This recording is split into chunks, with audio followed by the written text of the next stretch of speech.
Hassle ni QMB bilang isang bigman ang kanyang dala para sa Gilas team at gustong-gusto nga ni Coach Tim Cone ang physicality ni QMB sa shaded area. Matagal na naging problema ng Gilas ang kakulangan natin sa bigman at halos Japet Aguilar at Junmar Fajardo lamang ang local natin noon para sa Gilas team na mayroong size yung nasa 6'10". Pero ngayon nga ay iba na ang Gilas. Meron na tayong AG Edo, Kay Soto, Milora Brown at ang malapit ng maging local na si Ange Kwame, apat na mas batang Gilas players at sila na nga ang present at future ng Gilas ayon na rin kay Junmar Fajardo. Touchdown na ngayon ang Gilas sa Guam para sa kanilang first game at ang kalaban nga natin ay ang home team ng Guam. Sa kanila ngayon ang home court advantage. Nagbahagi si Seji Perez ng kanilang experience sa Gilas camp at talaga naman na naging pukpukan ng kanilang preparasyon laban sa team ng Guam dahil inaasahan nga nila na gutom ang team ng Guam sa panalo at excited rin sila na makalaban ng Gilas dahil ayon kay Seji Perez ay parang sukatan rin ng ibang teams katulad ng Guam ang Gilas team. Kung meron na ba silang improvement at kung kaya na ba nilang makipag-compete talaga dito sa FIBA Asia level. Dagdag pa ni Seji Perez ay napag-usapan rin nila ni Jericho Cruz ang laro ng Gilas at ng Guam habang naglalaro rin sila para sa team ng SMB sa PBA at ito nga ang unang pagkakataon na makakalaban ni Jericho Cruz ang Gilas team sa FIBA World Cup Asian Qualifiers. Isa itong magandang experience para sa team ng Guam ang makalaban ng Gilas at ang goal nga nila ay ang ma-upset ang Gilas pero hindi naman papayag ang ating national basketball team na ma-upset sila ng Guam dahil na rin sa alam na alam ng Gilas na hindi ganon kasigurado na makakaisa o dalawang panalo tayo sa 4 games pa natin laban sa team ng Australia at New Zealand pagkatapos ng back-to-back games natin laban sa team ng Guam. Kaya naman natural lamang na para sa Gilas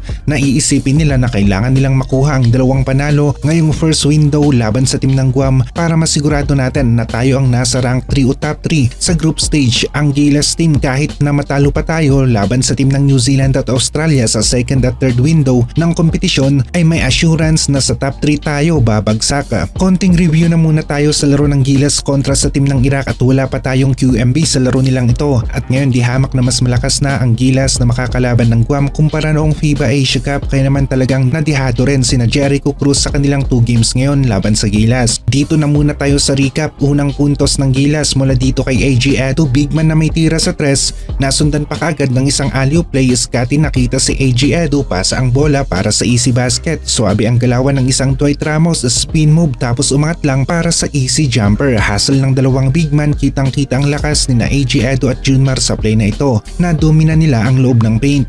Inside plays, malakas ang Gilas. Scotty pinasa ang bola sa isang Junmar Fajardo na nasa loob na ng paint.